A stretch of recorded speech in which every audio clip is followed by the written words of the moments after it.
بسم الله الرحمن الرحيم وأنذر الناس يوم يأتيهم العذاب فيقول الذين ظلموا ربنا أخرنا إلى أجل قريب نجب دعوتك ونتبع الرسل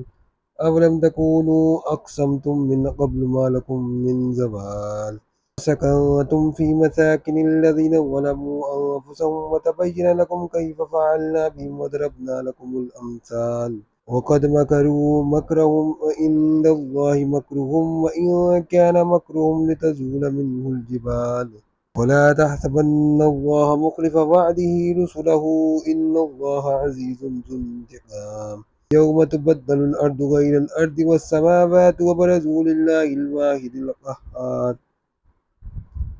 وترى المجرمين يومئذ مقرنين في الأصفاد سرابيلهم من قطران وتغشى وجوههم النار ليجزي الله كل نفس ما كسبت إن الله سريع الحساب هذا بلاغ للناس ولينذروا به وليعلموا أنما هو إله واحد وليذكر أولو الألباب اور لوگوں کو اس دن سے آگاہ کر دو جب ان پر عذاب آ جائے گا، تب ظالم لوگ کہیں گے کہ اے ہمارے پروردگار، ہمیں تھوڑی سی مدت مہلت عطا کر تاکہ تیری دعوت قبول کریں اور پیغمبروں کے پیچھے چلیں۔ کیا تم پہلے قسمیں نہیں کھایا کرتے تھے کہ تم کو اس حال سے جس میں تم ہو زوال اور قیامت کو حساب اعمال نہیں ہوگا؟ اور جو لوگ اپنے آپ پر ظلم کرتے تھے تم ان کے مکانوں میں رہتے تھے اور تم پر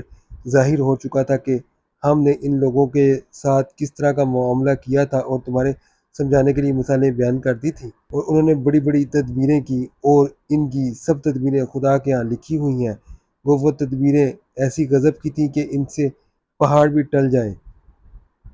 تو ایسا خیال نہ کرنا کہ خدا نے جو اپنے پیغمبروں سے وعدہ کیا ہے اس کے خلاف کرے گا، بے شک خدا زبردست اور بدلہ لینے والا ہے۔ جس دن یہ زمین دوسری زمین سے بدل دی جائے گی اور آسمان بھی بدل دیے جائیں گے اور سب لوگ خدائے یگانہ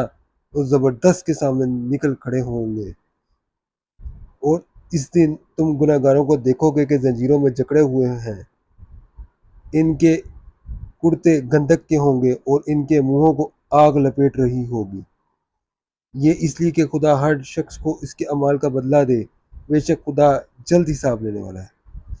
یہ قرآن لوگوں کے نام خدا کا پیغام ہے تاکہ ان کو اس سے ڈرایا جائے اور تاکہ وہ جان لے کہ وہی اکیلا معبود ہے، اور تاکہ اہل عقل نصیحت پکڑے۔